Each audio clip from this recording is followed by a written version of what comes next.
En la costa dorada de Guanacaste, donde el sol acaricia con devoción la tierra y el océano, existe un rincón aún intacto, silencioso y majestuoso. Es Playa Cabuyal, un santuario escondido en el corazón del Pacífico costarricense. Ubicada a tan solo 40 minutos al norte de la ciudad de Liberia, esta joya natural se extiende por casi 2 kilómetros de arena fina, aguas turquesa y un horizonte que parece eterno. Aquí, la naturaleza habla en susurros y cada ola cuenta la historia de un paraíso que aún se resiste al paso del tiempo. En tierra firme, Playa Cabuyal alberga una rica biodiversidad.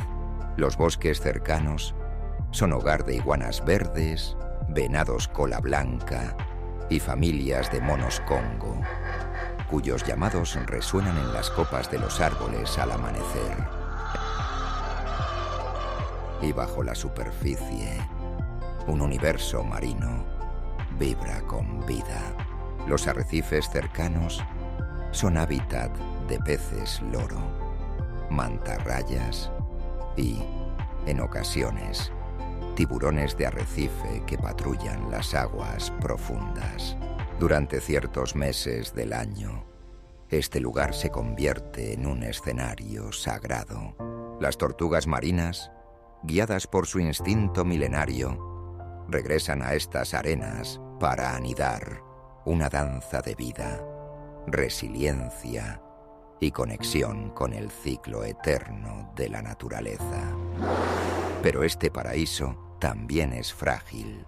Preservar Playa Cabuyal no es solo proteger una playa, es defender un ecosistema, una forma de vida y un legado natural que Costa Rica ofrece al mundo. Cada visita debe ser un acto de respeto.